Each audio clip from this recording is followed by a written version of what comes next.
صفحہ نمبر 246 آیت نمبر 45 پہلی آیت سورہ النحل آیت نمبر 45 صفحہ نمبر 246 نحمدہ ونصلی علی رسولہ الکریم اما بعد فاعوذ باللہ من الشیطان الرجیم بسم اللہ الرحمن الرحیم افامنا کیا پس امن میں آ گئے ہیں الذین وہ لوگ جو مکروا مکر کیا ان نے تدبیریں کی ان سب نے چالیں چلی ان نے السیئات بری ان یکسف اللہ یہ کہ دنسا دے اللہ تعالی بہم ان کو الارض زمین میں او یاتیہم یا لے آئے ان پر العذاب عذاب من حیثو جہاں سے لا یشعرون وہ شعور یا سوچ نہیں رکھتے تھے او یاخذہم یا وہ پکڑ لے ان کو فی تقلبہم ان کے چلنے پھرنے کی حالت میں فما ہم پس نہیں وہ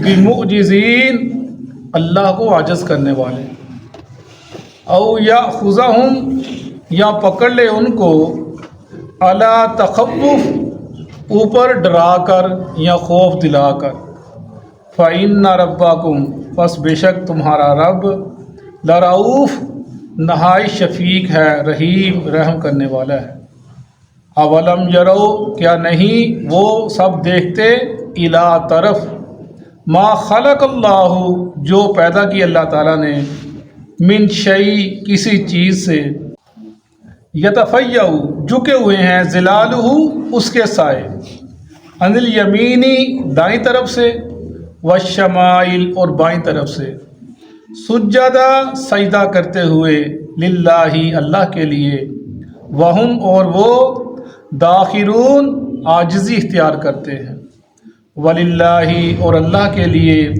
یسجدو سجدہ کرتے ہیں ما فی السماواتی جو کچھ آسمانوں میں ہے و ما فی الارض اور جو زمین میں ہے من دابہ تمام چلنے والے والملائکۃ اور فرشتے وہم اور وہ لا یستکبرون نہیں تکبر کرتے یخافون ربہم وہ ڈرتے ہیں اپنے رب سے من فوقہم جو ان کے اوپر ہے ویفعلون اور وہ کرتے ہیں ما یؤمرون جو ان کو حکم دیا گیا صدق اللہ العظیم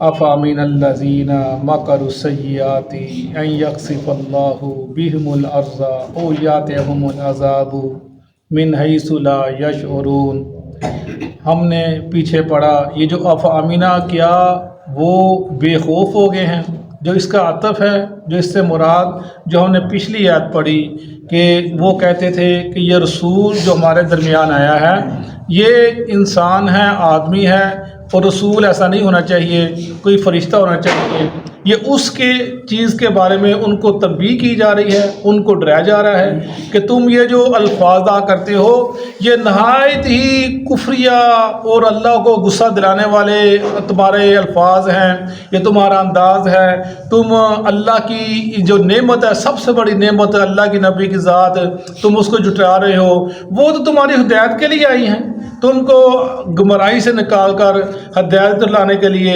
اندھیروں سے نکال کر روشنی لانے کے لیے وہ تو اس کا مقصد ہی تمہاری بھلائی ہے تم اس کا انکار کر رہے ہو ان کا اپنی ذاتی مقصد تو کچھ ہے ہی نہیں اپنی ذات کے کچھ مانگتے نہیں تم سے مطالبہ کرتے ہی نہیں سراسر صرف تمہاری رہنمائی ہے تمہاری بھلائی ہے تمہاری خیر خواہی ہے تم اس کا انکار کر رہے ہو پھر میں افامن الذین تم یہ باتیں کا سب کر کے اللہ کو جھٹلا کر، اللہ کے جو قرآن ہے اپنی اللہ نے اتارا اس کو جھٹلا کر، اللہ کے نبی کی ذات کو جھٹلا کر کیا تم بے امن میں آ گئے ہو، بے خوف ہو گئے ہو؟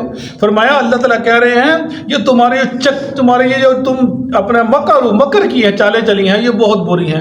کبھی تم نے اللہ کے نبی کو نعوذ باللہ قتل کرنے کے منصوبے بنائے، کبھی تم نے ان کو جلا وطن کرنے کے منصوبے بنائے، تم نے صحابہ کرام کے بارے میں کیا کیا تم نے تدبیریں کی تنگ کرنے کی۔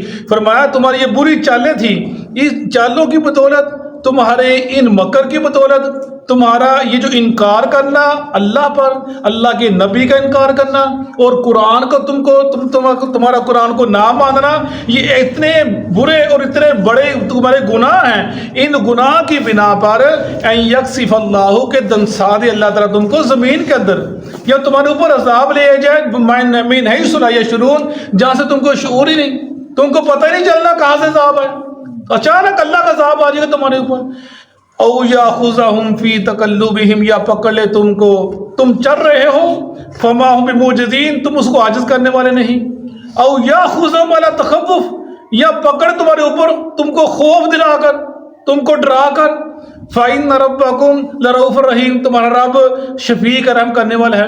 اللہ نے تین چیزوں کا ذکر کیا، اللہ تعالیٰ نے تین طرح کے عذاب، ایک تو آسمان سے بادلوں کے جیسے اللہ کی طرف سے بے تحاشا یا بارشوں کا آ جانا، یا اللہ بہت زیادہ تیز ہوا کا آ جانا، یا اولوں کا پڑ جانا، یا زمین کی طرف سے زمین کا پھٹ جانا، زلزلوں کا آ جانا، یہ سارے اللہ کی طرف سے عذاب ہیں۔ اور اس کے علاوہ اچانک سمندر جیسے چلتے چلتے کار بس ایکسیڈنٹ ہو جاتے ہیں، یا سمندر کے اندر بڑی ایک مچھلی آتی ہے وہ ٹکراتی ہے جو اس کو تباہ کر دیتی ہے، یہ سارے حادثات ہوتے ہیں جن کا ذکر کیا جا رہا ہے۔ یا وہ ایسا عذاب جو چپکے چپکے تمہاری طرف آتا ہے، تم کو پتہ ہی نہیں چلتا، وہ ایسے آہستہ آہستہ تمہاری وہ معیشت کو تباہ کر دیتا ہے، تمہاری جو نوجوان نسل ہے اس کو وہ تباہ کر دیتا ہے۔ ایسا سب ایک وقت آتا ہے، وہ وقت آنے کے بعد تم کو پتہ چلتا ہے کہ میں کیا کر بیٹھا، ہم نے اپنی نسل کے لیے کیا کرنا تھا، ہم نے کیا کیا۔ یعنی یہ سب ان عذابوں کا ذکر کیا جا رہا ہے جو اللہ تعالیٰ تم کو دے گا، تم کو اس کی خبر نہیں ہوگی۔ او یاخذہم علی تخوف، یا وہ پھر تکل تمہارے چلتے پھرتے، یہ تم چل رہے ہو، کام کر رہے ہو، کھیتی باڑی کر رہے ہو، اللہ چاہے تم کو عذاب آ جائے۔ او یاخذہم علی تخوف، یا پکڑے تم کو خوف یا ڈرا کر۔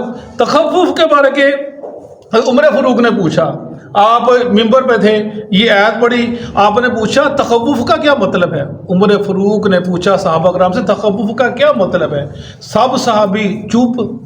ایک بنی حزیل کا بوڑھا آدمی تھا، اس نے کہا یا امیر المومنین، ہماری لغت کے اندر اس کا مطلب ہے تنقص، یعنی کسی چیز کو آہستہ آہستہ گھٹانا، یہ مطلب ہے۔ تو آپ نے ہم کو پوچھا کیا تمہارے جو شعراء ہیں وہ اس لفظ استعمال کرتے ہیں؟ اس نے کہا ہاں جی، ہمارا جو شاعر ہیں وہ اس لفظ کو استعمال کرتے ہیں۔ تو عمر فاروق نے کہا اب صحابہ کرام سے کہ تم یہ جو شاعری کا علم ہے تم اس کو حاصل کرو، کیونکہ اس کا حاصل کرنا، اس کے اندر تمہاری کتاب کی تفسیر موجود ہے اور تمہارے کلام کے معنی موجود ہیں۔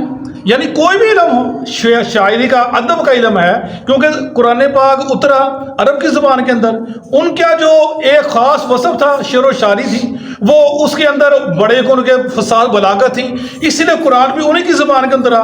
فرمایا تم نے ادب اور علم اور شعر و شاعری چاہے وہ جہالت کی ہو، تم اس کا علم حاصل کرو۔ اس کے اندر کیا ہے کہ تمہارے کتاب کی تفسیر بھی ہے اور تمہارے کلام کے معنی بھی موجود ہیں۔ یعنی عمر فاروق نے اس چیز کی صحابہ کرام کو تلقین کی، اس کو تم حاصل کرو۔ تخفف یعنی تنقص، کسی چیز کا آہستہ آہستہ گاٹے جانا۔ فَإِنَّ رَبَّكُمْ لَرَؤُوفٌ رَحِيمٌ، پس بے شک تمہارا رب بڑا شفیق ہے، رحم کرنے والا ہے۔ یعنی وہ پھر بھی تم کو مول دیتا ہے، اتنا کچھ کرنے کے باوجود، اتنا ظلم کرنے کے باوجود، اتنا ظلم کہ صحابہ کرام نے اپنے گھر بار چھوڑ دیے، اپنے گھروں سے نکل گئے، مال چھوڑ دیا، ہر چیز چھوڑ کر، وطن کو چھوڑ کر دوسرے وطن میں جا کر آباد ہو گئے، اس کے باوجود تمہارا رب بڑا شفیق ہے، بڑا رحم کرنے، تم کو مہلت دیتا ہے، شاید واپس آ جاؤ، شاید پلٹ جاؤ، شاید توبہ کر لو، شاید میری رحمت کے سائے میں آ جاؤ، تمہارا بہت رحیم ہے۔ اولم یرو، کیا نہیں وہ دیکھتے، الی ما خلق اللہ من شیء، جو طرف اس چیز کے جو پیدا کیا اللہ تعالیٰ نے، من شیء کسی چیز کو، یتفیعو جھکتے ہیں، ظلالہ اس کے سائے، ان الیمین والشمائل، دائیں اور بائیں، سجدا للہ وہم داخرون، سجدہ اللہ کو کرتے ہوئے، عاجزی اختیار کرتے ہوئے. یعنی اللہ نے جو چیز پیدا کی ہے، جو مادہ چیز پیدا کی، جس چیز کا سایہ وہ مادہ ہے، جو چیز مادہ ہے وہ عبد ہے اور مخلوق ہے، اور جو مخلوق ہے مادہ اس نے ایک وقت تباہ ہو کر رہنا ہے، اس نے ختم ہو کر رہنا ہے، باقی صرف اللہ کی ذات رہنی ہے. اور ہر مخلوق کے ماتھے کے اوپر ایک داغ ہے عبدیت کا، یہ غلام ہے، اللہ کا غلام ہے، اور اس کے اندر کوئی الوہیت کا معاملہ نہیں ہے. اور ہر مخلوق جتنی چاہے بڑی ہو وہ اللہ کے سامنے عاجزی اختیار کیے ہوئے ہے، اور عاجزی اختیار کرنا یہ مخلوق کی شان ہے. جس کے اندر عاجزی نہیں ہے، عجز نہیں ہے، وہ انسان وہ اپنا اللہ کے مقابلہ، جیسے شیطان آ گیا اللہ کے مقابلے، اس نے عاجز اختیار نہیں کی اور اللہ کے مقابلے کے اوپر آ گیا. یتفیع ہر سایہ، یعنی اللہ نے فرمایا کہ دیکھو اللہ انسان تمہاری کیا بات ہے، تم کیا چیز ہو. دیکھو اللہ جو چیزیں پیدا کی، چاہے وہ سورج ہے، چاہے سورج کہاں جاتا ہے پتہ ہے آپ کو؟ صحابہ اللہ اور سورج بہتر جانتا ہے. فرمایا یہ جب شام کو ڈوبتا ہے اللہ کے عرش میں سجدہ کرتا ہے، وہ سایہ کرتا ہے. فرمایا جو سائے ہیں، ہر چیز کا سایہ، جب سورج ادھر سے چڑھتا ہے تو انسان کھڑا ہوتا ہے، ادھر سایہ ہوتا ہے. جب سورج ادھر آ جاتا ہے، ادھر سے سورج پڑتا ہے، سایہ ادھر آ جاتا ہے. یعنی وہ سائے بھی سجدہ کرتے ہیں، اور جب سورج بالکل سر کے اوپر ہوتا ہے تو سایہ زمین کے اوپر بچھ جاتا ہے. یعنی ہر چیز اللہ کے آگے سجدہ ریز ہے، اس کو سجدہ کرتی ہے. فرمایا ان الیمین والشمال، دائیں اور بائیں. ادھر ایک جملہ یمین و شمال، یمین واحد کا صیغہ بولا گیا ہے، والشمائل جمع کا صیغہ بولا گیا. اس کے اندر کیا حکمت ہے؟ یہ ایک عرب کی زبان کی فصاحت ہے، بلاغت ہے. جب عرب لوگ اپنے کسی جملے کے اندر دو صیغے جمع کے لانا چاہتے تو وہ ایک کو مفرد کر دیتے تھے، اکیلا کر دیتے تھے. یہی فصاحت بلاغت تھی نا کہ جب یہ قرآن اترا اس انداز سے تو وہ کہنے پر مجبور ہو گئے یہ انسان کا کلام نہیں ہے، یہ اللہ کا کلام ہے، یہ چیز ہے. تو فرمایا ان الیمین والشمائل، یہ وہ واحد کا صیغہ، جمع کا صیغہ، جیسے ہم نے پڑھا تھا ختم اللہ علی قلوبہم وعلی سمعہم، ادھر بھی ایک جمع کا صیغہ اور ایک واحد کا صیغہ بولا گیا. وہی چیز ان الیمین والشمائل سجدا للہ وہم داخرون، عاجزی اختیار کرتے ہوئے. وللہ یسجد ما فی السماوات ما فی الارض، اور اللہ کے لیے ہے سجدہ کرتے ہیں اللہ کے لیے جو آسمانوں میں ہے اور جو زمین کے اندر ہے. من دابا، ہر چلنے والا، والملائکۃ، اور فرشتوں کا لفظ ذکر کیا گیا، ہر مخلوق کا ذکر اکٹھا کر دیا. فرشتوں کا لفظ ذکر کیوں کیا؟ کیونکہ وہ اپنا جتنی بھی تہذیبیں ہیں، چاہے وہ مصری تہذیب ہے، یونانی تہذیب ہے، چاہے ہندی تہذیب ہے، اس کے اندر فرشتوں کو یا ان کی ارواح کو ایک خاص درجہ دیا گیا ہے کہ یہ بارش کا فرشتہ ہے، یہ خوشیوں کا فرشتہ ہے، یہ غمی کا فرشتہ ہے. وہ ان کو اللہ کی بیٹیاں ہیں، یہ ہماری شفاعی، انہوں نے کوئی نہ کوئی فرشتوں کو دے رکھے تھے. فرمایا والملائکۃ، اور فرشتہ بھی اللہ کے آگے سجدہ کرتے ہیں، جھکتے ہیں، عاجزی اختیار کرتے ہیں. تم جب وہ اللہ کے آگے عاجزی اختیار کرتے ہیں، مجبور ہیں، بے کس ہیں، تو پھر تم ان کو کیوں پکارتے ہو؟ وہ کیسے تمہاری مدد کر سکتے ہیں؟ وہ کیسے تم حاضر کر سکتے ہیں؟ ان کا ذکر خاص کر کیا جائے. والملائکۃ، فرشتے، وہم لا یستکبرون، اور وہ تکبر نہیں کرتے. یہ سجدہ کی وہم لا یستکبرون، اور وہ سب انکار نہیں کرتے. یخافون ربہم، اور وہ ڈرتے ہیں اپنے رب سے، من فوقہم، جو ان کے اوپر ہے، ویفعلون ما یؤمرون، اور وہ کرتے ہیں جو ان کو حکم دیا گیا. یہ سجدہ کی جب آیت آئی، عمر فاروق نے ایک جمعہ کے اندر پڑھی اور سجدہ کیا. دوسرا جمعہ آپ نے سجدہ نہ کیا. آپ نے فرمایا کہ جو سجدہ کر لے یہ اچھی بات ہے، جو نہ کر اس کے اوپر گناہ نہیں ہے. ابو نافع کہتے ہیں کہ یہ اللہ نے ہماری خوشی میں رکھ دیا، چاہے سجدہ کرو چاہے تم نہ کرو، اللہ نے تم کو یعنی اس سے اپنا استثناء دے دیا، تمہاری اپنی مرضی ہے، جیسے تم کرو. سجدہ کی آیت آئی. اور اسی طرح من فوقہم، تمہارے اوپر، رب کا اوپر نیچے. ایک بڑا مسئلہ بنا ہوا ہے. لوگوں نے بڑی بڑی کتابیں لکھی ہیں جو کیا کہتے ہیں رب ہر جگہ ہر چیز کے اندر موجود ہے.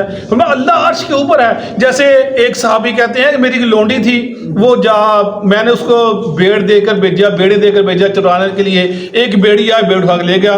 مجھے غصہ آیا، میں نے اس کو تھپڑ لگا دیا. میں اللہ کے نبی کے پاس آیا، یا رسول اللہ اس نے ایسے کیا، میں نے تھپڑ مار دیا، مجھے بڑی شرمندگی محسوس ہوئی ہے، پھر میں اس کو آزاد نہ کر دوں؟ پھر میں اس کو میرے پاس لے کر آؤ. وہ اس کو لے کر اللہ کے نبی کے پاس آیا. آپ نے اس سے پوچھا کہ اللہ کہاں پر ہے؟ اس نے کہا اللہ اوپر ہے. پھر میں کون ہوں؟ کہا اللہ کے رسول ہیں. کہا اس کو آزاد کر دو، یہ مومنہ ہے، اس کو آزاد کر دو. من فوقہم یفعلون ما یؤمرون، اور فرشتے جو حکم دیا گیا وہ کرتے ہیں. ان ساری آیات کے اندر اللہ کی شان ہے، اللہ کی کبریائی ہے. اللہ اپنا ڈر، اپنا خوف لاتے ہیں کہ لوگوں ڈر جاؤ، بچ جاؤ، تمہارا رب ہر چیز پر قدرت رکھتا ہے، ہر چیز پر قادر ہے. جیسے وہ ترمذی کی اور اپن مسند احمدی کی ایک روایت ہے، فرمایا رسول اللہ صلی اللہ علیہ وسلم نے کہ جو میں دیکھتا ہوں تم نہیں دیکھتے، جو میں سنتا ہوں تم نہیں سنتے. فرمایا کہ آسمان چرچرایا اللہ کے ڈر سے، اور اس کا حق تھا کہ وہ چرچرائے. فرمایا خدا کی قسم، آسمان کے اوپر، آسمان کے اندر 4 انگلیوں جتنی بھی جگہ خالی نہیں ہے جہاں پر اللہ کے فرشتے اس کے آگے سجدہ ریز نہ ہوں. فرمایا جو میں دیکھتا ہوں، جو مجھے پتا ہے، اگر تم کو معلوم ہو جائے تم بہت کم ہنسو اور زیادہ رو اور تم بندادوں میں نکل جاؤ اور جا کر تم اللہ سے گڑ گڑا کر اللہ سے معافیاں مانگو. اور ابو ذر کہتے ہیں جب میں نے یہ حدیث اللہ کے نبی سے سنی، میں نے خواہش کی کاش میں درخت ہوتا اور میں کاٹ دیا جاتا اور مجھے جلا دیا جاتا اور میں ختم ہو جاتا. یعنی اللہ کا ڈر، اللہ کا خوف، اور یہ اللہ اپنا ڈر اور خوف کن کو آتا ہے؟ جو تقوی، جن کے ڈر ہے، وہ جن کے اندر تقوی ہے، اللہ کی معرفت ہے، اللہ کی پہچان ہے. وہ اللہ کی پہچان، اللہ کا ڈر، اللہ کا خوف کیسے پیدا ہوتا ہے؟ اس کو پڑھنے سے، اللہ کی کتاب پڑھنے سے. جو کتاب پڑھے گا اس کو اللہ کی معرفت ملے گی، جو اس کو نہیں پڑھے گا اس کو اللہ کی معرفت ملنا بہت مشکل ہے. اللہ تعالی ہمیں اپنا خوف بھی، اپنا ڈر بھی، اپنی محبت بھی نصیب فرمائے. صدق اللہ.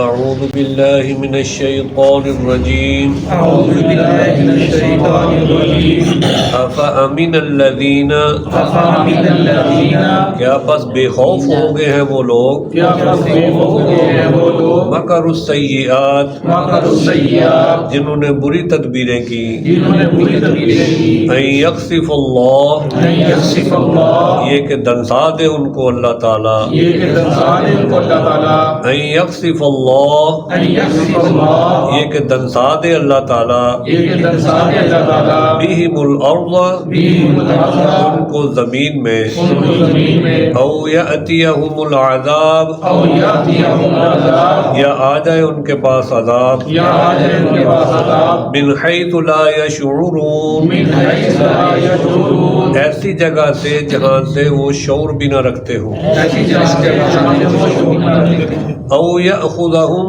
او یأخذہم، یا وہ اللہ پکڑ لے ان کو، یا اللہ پکڑ لے ان کو، فی تقلبہم، فی تقلبہم، ان کو چلتے پھرتے، ان کو چلتے پھرتے، فما ہم بمعجزین، فما ہم بمعجزین، بس نہیں ہے وہ عاجز کرنے والے، بس نہیں ہے وہ عاجز کرنے والے، او یأخذہم، او یأخذہم، یا وہ پکڑ لے ان کو، یا وہ پکڑ لے ان کو، علی تخوف، علی تخوف، انہیں ڈرا دمکا کر، انہیں ڈرا دھمکا کر، فإن ربکم، فإن ربکم، بس یقیناً تمہارا رب، پس یقیناً تمہارا رب، لرؤوف الرحیم، رؤوف الرحیم، البتہ شفقت فرمانے والا، نہایت رحم کرنے والا ہے. البتہ شفقت فرمانے والا ہے. اولم یروا، اولم یروا، کیا نہیں وہ دیکھتے، کیا نہیں وہ دیکھتے، الی ما خلق اللہ، الی ما خلق اللہ، اس کی طرف جو پیدا کیا ہے اللہ تعالیٰ نے، اس کی طرف پیدا کیا اللہ تعالیٰ نے، من شیء، من شیء، کچھ بھی، کچھ بھی، یتفیأ، یتفیأ، جھکتے ہیں، جھکتے ہیں، ظلالہ، ظلالہ، ان کے سائے، ان کے سائے، عن الیمین، عن الیمین، دائیں سے، دائیں سے، والشمائل، والشمائل، اور بائیں سے، اور بائیں سے، سجدا للہ، سجدا للہ، اللہ تعالیٰ کو سجدہ کرتے ہوئے، اللہ تعالیٰ کو سجدہ کرتے ہوئے، وہم داخرون، وہم داخرون، اور اس حال میں کہ وہ عاجزی اختیار کرنے والے ہیں. اس حال میں کہ وہ عاجزی اختیار کرنے والے ہیں. وَلِلَّهِ يَسْجُدُ، وَلِلَّهِ يَسْجُدُ، اور اللہ ہی کے لیے سجدہ کرتے ہیں، اور اللہ ہی کے لیے سجدہ کرتے ہیں، ما فی السماوات وما فی الارض، ما فی السماوات وما فی جو الارض، کچھ آسمانوں میں ہے اور جو کچھ زمین میں ہے، جو کچھ آسمان میں ہے، جو کچھ زمین میں ہے، من دابہ، من دابہ، جانوروں میں سے جانوروں میں سے والملائکہ والملائکہ اور فرشتے اور فرشتے وہم لا یستکبرون وهم لا يستكبرون اور وہ تکبر نہیں کرتے وہ تکبر نہیں کرتے یخافون ربہم یخافون ربهم وہ اپنے رب سے ڈرتے ہیں وہ اپنے رب سے ڈرتے ہیں من فوقہم من فوقہم جو ان کے اوپر سے جو ان کے اوپر سے یا جو ان کے اوپر ہے جو ان کے اوپر ہے وَيَفْعَلُونَ وَيَفْعَلُونَ اور وہ فرشتے وہی کرتے ہیں اور وہ فرشتے وہی کرتے ہیں ما یؤمرون ما یؤمرون جس کا انہیں حکم دیا جاتا ہے جس کو حکم دیا جاتا ہے